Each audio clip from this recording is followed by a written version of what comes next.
नमस्कार दोस्तों। समान पात्रता परीक्षा सीनियर सेकेंडरी स्तर 2026 हेतु परीक्षा की स्कीम एवं पाठ्यक्रम दोस्तों, इसमें प्रश्नों की संख्या 120 रहने वाली है। प्रत्येक प्रश्न 2 अंक का होगा और कुल अंक 240 होने वाले हैं। समय आपके पास 2 घंटा और 30 मिनट रहने वाली हैं।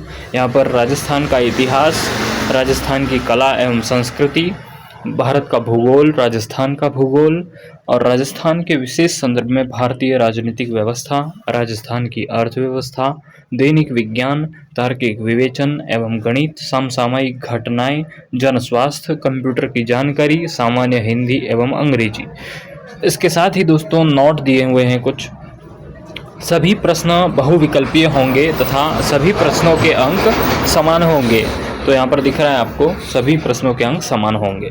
इसके बाद में नेगेटिव मार्किंग के बारे में है कि 1/3 नेगेटिव मार्किंग, यानी दोस्तों 0.33 जो मार्क्स आपके हैं हर क्वेश्चन के लिए कटेंगे। ठीक है, तो ये आपको ध्यान रखना है। 1/3 यानी 2 मार्क्स का अगर क्वेश्चन है तो 0.66 आपके कटेंगे। ठीक है, आगे देखते हैं। सिलेबस में राजस्थान का इतिहास, तो उसमें दे रखा है प्रमुख प्राचीन सभ्यताएं जैसे गणेश्वर, कालीबंगा, बैराठ इत्यादि जो सभ्यताएं हैं और पुरातात्विक स्थल हैं उनके बारे में आपको पढ़ना है। दूसरा है प्रमुख शासक और उनकी उपलब्धियां, तो अलग अलग राजवंश हैं और उनके जो प्रमुख शासक हैं उनके बारे में आपको पढ़ना है, जैसे महाराणा सांगा हो गए, प्रताप हो गए, राज सिंह हो गए, दुर्गादास राठौड़ हो गए। इस तरीके से जो भी राजस्थान के प्रमुख शासक हैं उनके बारे में आपको अध्ययन करना है।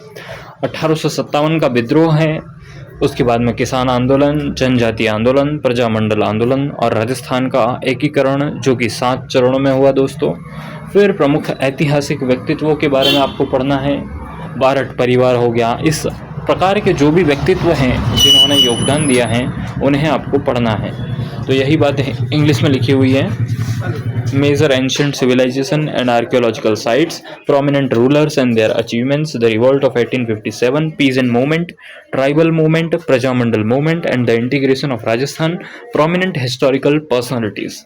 इसके साथ में आगे बढ़ते हैं दोस्तों। राजस्थान की कला एवं संस्कृति, यहाँ पर आपको आर्किटेक्चर एंड पेंटिंग यानी स्थापत्य और चित्रकला, तो जितने भी आर्किटेक्ट और पेंटिंग्स हैं यानी जितने भी किले हैं, फोर्ट्स जिनको हम लोग बोलते हैं, फोर्ट्स हैं, पेंटिंग्स जितनी भी हैं, अलग अलग पेंटिंग स्कूल्स बने हुए हैं, मेवाड़ पेंटिंग्स, अलग अलग जो भी आपको पेंटिंग्स एंशिएंट देखने को मिलेगी तो ये भी आपको पढ़ने को मिलेगा। उसके बाद में लोक संगीत, वाद्य यंत्र और नृत्य और नाटक यानी folk music, musical instrument, dance और थिएटर। तो इसके बाद में प्रमुख धार्मिक पंथ एवं लोक देवता, तो यहाँ पर major religious sects and folk deities, तो जैसे आपके लोक देवता हो गए रामदेव जी, तेजा जी, गोवा जी, इस तरीके से आपको ये भी पढ़ने को मिलेंगे। सोशल लाइफ हो गई, वेशभूषा, क्या क्या वस्त्र हैं हमारे अलग अलग, आभूषण क्या है, कहाँ पर कौन कौन से आभूषण पहने जाते हैं, मेले कौन कौन से मेले हैं, कब लगते हैं मेले, इस तरीके के प्रश्न। त्यौहार, क्या क्या त्यौहार हैं, कैसे मनाए जाते हैं, रीति रिवाजों के बारे में, परंपराओं के बारे में यानी फेस्टिवल, कस्टम और ट्रेडिशंस के बारे में। उसके बाद में बात करें भाषा, बोलियां और साहित्य, लैंग्वेज, डायलेक्ट और लिटरेचर के बारे में क्वेश्चंस पूछे जाएंगे। कला एवं संस्कृति के क्षेत्र में प्रमुख व्यक्तित्व यानी जैसे कोई लेखक हो गए, जैसे लक्ष्मी कुमारी चंडावत हो गई, विजयदान देथा हो गए, इस तरीके के जो कन्हैयालाल सेठिया आदि जो लोग हैं उनके बारे में पूछा जाएगा साथियों। आगे देखें भारत का भूगोल, भारत के भौतिक स्वरूप यानी पर्वत, जितने भी भारत में पर्वत हैं उनके बारे में क्वेश्चंस नहीं आएंगे, जो मेजर पर्वत हैं उनके बारे में ही पूछा जाएगा। पठार मेजर जो है जैसे ढक्कन का पठार, इस तरीके के जो बड़े पठार हैं उनके बारे में क्वेश्चंस आ सकते हैं।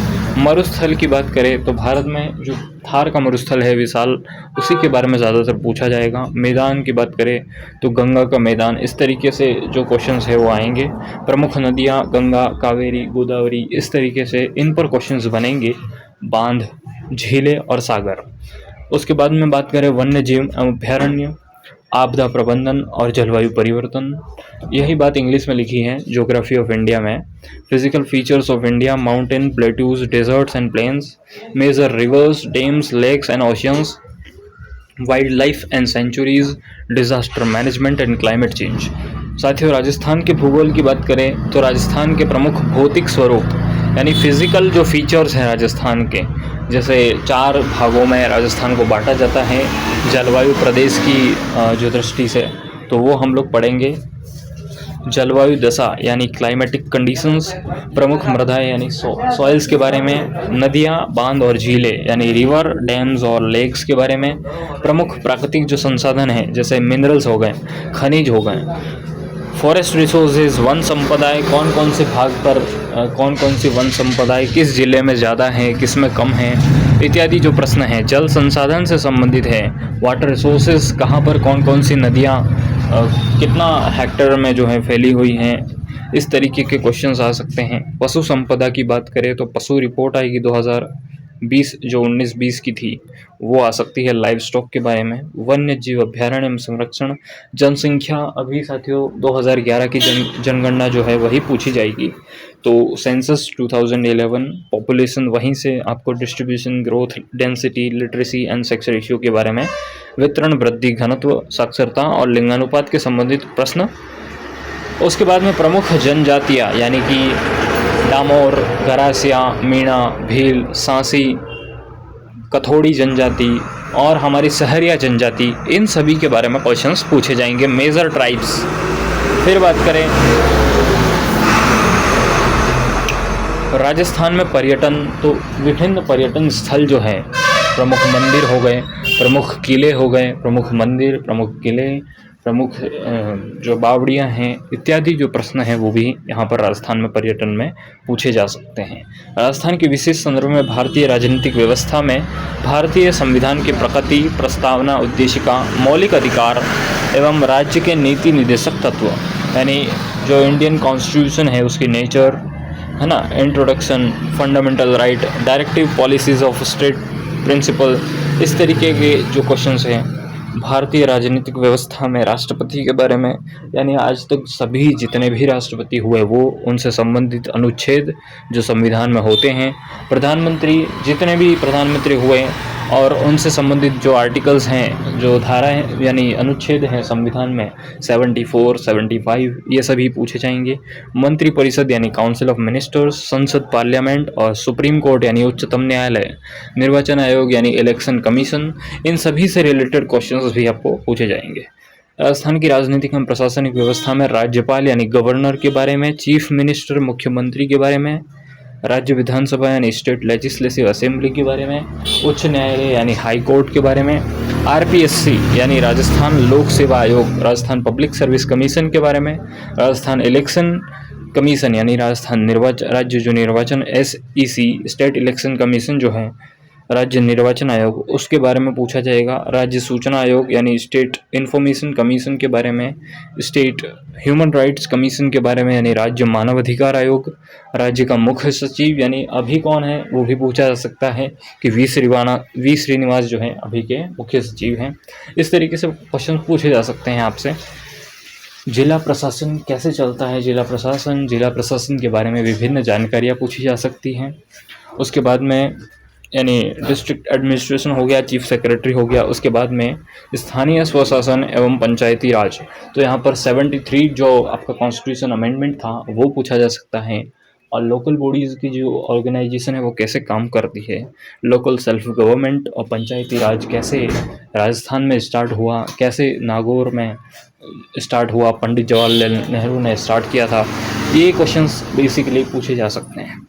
नेक्स्ट, राजस्थान की इकोनॉमी की यानी अर्थव्यवस्था की बात करें तो राज्य में विकास में उद्योग, कृषि, पशुपालन एवं खनिज क्षेत्रों की भूमिका, तो यहाँ पर आपसे बजट पूछा जाएगा, अर्थव्यवस्था की जो विशेषता और समस्याएं हैं वो पूछी जाएगी। आय और बजट मैंने बताया आपको, हस्तशिल्प उद्योग, बेरोजगारी, सूखा और अकाल, विभिन्न कल्याणकारी योजनाएं एक्ट्स की बात करें, विकास संस्थाएं, लघु उद्यम एवं वित्तीय संस्थाएं, पंचायती राज संस्थाओं की ग्रामीण विकास में भूमिका पूछी जाएगी। और जो महात्मा गांधी नरेगा है यानी Mahatma Gandhi national rural employment guarantee act जो है उसके बारे में पूछा जाएगा। और ख़ास करके VBG रामजी यानी विकसित भारत ग्रामीण रोजगार एवं आजीविका मिशन, ये जो है गारंटी, मिशन गारंटी, तो गारंटी और ग्रामीण दोनों ये जो पूछा जाएगा आपको, तो VBG Ram ji is most important. Next again Viksit Bharat guarantee for Rozgar and Ajeevika mission, ग्रामीण और गारंटी भी आप इसको कह सकते हैं, बट इट्स ग्रामीण। ओके। दैनिक जीवन में जो विज्ञान होती है, दैनिक विज्ञानों से कहते हैं भौतिक एवं रासायनिक परिवर्तन, यानी फिजिकल एंड केमिकल चेंजेस, ऑक्सीकरण एवं अपचयन अभिक्रिया यानी ऑक्सीडेशन एंड रिडक्शन रिएक्शंस, उत्प्रेरक यानी कैटलिस्ट, धातु अधातु और इनके प्रमुख यौगिक यानी metal, non metal and there important compounds, सामान्य जीवन में प्रयुक्त कुछ महत्वपूर्ण यौगिक यानी डेली लाइफ में यूज्ड कुछ इंपॉर्टेंट कंपाउंड्स हो गए, जैसे NaCl जो कि आपका साधारण नमक है, जो कि हम लोग डेली लाइफ में यूज़ करते हैं खाना बनाने में। तो एटसेट्रा जो कंपाउंड्स हैं उनके बारे में आपको पूछा जा सकता है। कार्बन और कार्बन के महत्वपूर्ण यौगिक, हाइड्रोकार्बन, कार्बन के अपर रूप, जैसे कि 3 अपर रूप तो खास तौर पर पहचाने जाते हैं, हीरा, ग्रेफाइट, फुलरीन, तो उनके बारे में पूछा जा सकता है। क्लोरोफ्लोरोकार्बन जिन्हें CFC कहते हैं या फ्रियोन कहते हैं, CNG जो कि कंप्रेस्ड नेचुरल गैस हैं, तो कंप्रेस्ड नेचुरल गैस CNG के बारे में भी क्वेश्चंस आ सकते हैं। पॉलीमर बहुलक के बारे में भी क्वेश्चंस आ सकते हैं। साबुन एवं अपमार्जक यानी सॉप एंड डिटर्जेंट सिलेबस में है आपके। प्रकाश का परावर्तन और इसके नियम, प्रकाश का वर्ण विक्षेपण, लेंस के प्रकार, दृष्टि दोष एवं उसका निवारण, यानी लाइट का जो रिफ्रैक्शन है, लाइट का डिफ्रैक्शन है और लेंस हैं, और जो आईज के डिफेक्ट्स होते हैं उनके बारे में क्वेश्चंस। स्पेस और इंफॉर्मेशन टेक्नोलॉजी के बारे में, और इंडिया का स्पेस प्रोग्राम यानी अंतरिक्ष एवं सूचना प्रौद्योगिकी और भारत का अंतरिक्ष अनुसंधान कार्यक्रम भी पूछा जाएगा। आनुवंशिकी से संबंधित शब्दावली, मेंडल के नियम पूछे जाएंगे। न्यूक्लिक एसिड के बारे में पूछा जाएगा। प्रोटीन सिंथेसिस का जो सेंट्रल डोगमा थ्योरी होता है, केंद्रीय सिद्धांत, उसके बारे में पूछा जाएगा। मनुष्य में लिंग निर्धारण कैसे होता है, XX और कैसे XY जो है डिसाइड होता है, तो उसके बारे में। पर्यावरण अध्ययन यानी एनवायरमेंटल स्टडीज़ में इकोलॉजिकल सिस्टम्स की स्ट्रक्चर पूछी जाएगी, इकोलॉजिकल सिस्टम के बायोलॉजिकल कंपाउंड्स और एनर्जी फ्लो, जो कि लैंडमैन का रूल था 10% का, वो भी शायद पूछा जा सकता है। बायो जियोकेमिकल जो साइकिल है, जैव भू रासायनिक चक्र, वो भी पूछा जाएगा। बायोटेक्नोलॉजी जिसमें सामान्य जानकारी, जैव पेटेंट यानी बायो पेटेंट, नई प्लांट वेराइटीज़ की बात करें, ट्रांसजेनिक ऑर्गेनिज्म और ट्रांसजेनिक ऑर्गेनिज्म के बारे में यहाँ पर दिया हुआ है आपको। जंतुओं का आर्थिक महत्व यानी economic important of plant and animals. Blood के बारे में पूरा चैप्टर है। ब्लड ग्रुप, ब्लड फ्यूज़न यानी एक दूसरे में ट्रांसफ़र कैसे होता है। RH फैक्टर की बात करें, रोगाणु और मानव स्वास्थ्य की बात करें, कुपोषण यानी मेल न्यूट्रिशन और ह्यूमन हेल्थ, यहाँ पर ह्यूमन में डिजीज़ कौन कौन से हैं और उनके क्या कॉजेज़ हैं और उनका क्या क्यूर है, तो ये भी यहाँ पर पूछा जाएगा। उसके बाद में रीजनिंग और मैथ्स हैं। रीजनिंग में आपको ब्लड रिलेशन, रक्त संबंध, संख्या और अक्षर श्रेणी, घड़ी और कैलेंडर, और गणित में आपको LCM और HCF यानी लघुत्तम और महत्तम समापवर्तियों, औसत लाभ हानि, प्रतिशत, साधारण ब्याज, चक्रवृद्धि ब्याज। उसके बाद में अनुपात वगैरह और समय चाल, दूरी, कार्य समय और त्रिभुज इत्यादि जो 2D आकृतियां हैं और 3D आकृतियां, गोले, बेलन, घन, शंकु भी पूछे जाएंगे। आंकड़ों का चित्रों द्वारा जो निरूपण होता है, यानी जो बार ग्राफ्स और एट्सेट्रा होते हैं। कोडिंग और डिकोडिंग, बैठने की व्यवस्था और मेंटल एबिलिटी और एनालिटिकल एबिलिटीज़ भी चेक की जाएगी। यही यहाँ पर इंग्लिश में मैंने बताया था आपको। उसके बाद में करंट अफेयर में इकोनॉमिकल जो भी GK की ब्रांचेज़ हैं अलग अलग, और स्पोर्ट्स के बारे में इम्पोर्टेंट कैरेक्टर होते हैं उनके बारे में, और स्टेट और इंडिया जो पॉलिसीज़ हैं उनके बारे में, सिटीजन ड्यूटीज़ के बारे में, और 2022 का जो एग्ज़ाम एक्ट था, public exam act, Rajasthan public exam act, तो ये भी आपसे पूछा जाएगा, पब्लिक एग्जामिनेशन एक्ट। उसके बाद में पब्लिक हेल्थ की बात करें तो फर्स्ट एड के बारे में, CPR यानी कार्डियो पल्मोनरी रेस्यूसाइटेशन, उसके बारे में भी पूछा जाएगा। तो CPR बहुत ही इंपॉर्टेंट है। आपको पता होगा कि सीने यानी स्टर्नम के 2 उंगली पास, आपको पता होगा जब किसी की सांसें रुक जाती है तो हम उसे हमारे हाथ के यानी हथेली के लास्ट सिरे से हम लोग 30 बार बिना रुके उसे प्रेस करते हैं वर्टिकली डाउनवर्ड प्रेस करते हैं यानी नीचे की ओर प्रेस करते हैं। एंड उसके बाद में हम जो मुंह में सांस दी जाती है यानी ऑक्सीजन का फ्लो कराते हैं मुंह में, तो उससे जो है CPR उसे ही कहते हैं।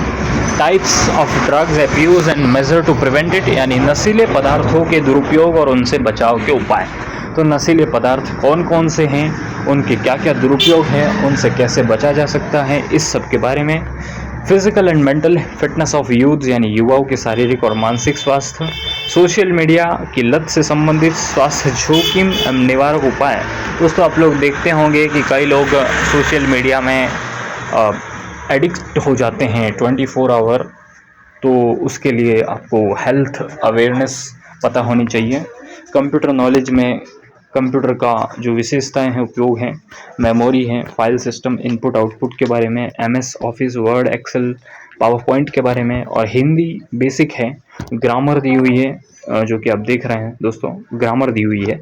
और वोकेबलरी जिसको कहते हैं हम लोग हिंदी में शब्दावली, उससे संबंधित भी टॉपिक्स दिए हुए हैं, आसान टॉपिक्स हैं। और इंग्लिश में भी ग्रामर दी हुई है और वोकेब से रिलेटेड टॉपिक्स दिए हुए हैं। तो दोस्तों यही है सिलेबस, और यहाँ पर 5 ऑप्शंस आपको क्वेश्चंस में दिए हुए होंगे। आपको अगर ABCD आंसर नहीं आते हैं तो 5वां ऑप्शन भरना बहुत ही ज़रूरी है। अगर आप ऐसा नहीं करते हैं तो दोस्तों आपको उस क्वेश्चन के लिए 1/3 आपका नेगेटिव मार्किंग कटता है। तो यहाँ पर इस बात का ध्यान रखना है। और 10 मिनट का एक्स्ट्रा टाइम इसी के लिए आपको लास्ट में 2 घंटे 30 मिनट के बाद में 10 मिनट एक्स्ट्रा, यानी 2 घंटे और 40 मिनट आपको CET के जो 120 प्रश्न हैं उनके लिए मिलेंगे। साथियों 2 घंटे और 40 मिनट 160 मिनट होते हैं, काफ़ी होते हैं 120 मिनट 120 क्वेश्चंस के लिए। तो 120 क्वेश्चंस के लिए आपको 160 मिनट मिलने वाले हैं, जो कि 240 अंक बनाते हैं। तो यहाँ पर यही जो है आपको CET का सिलेबस था।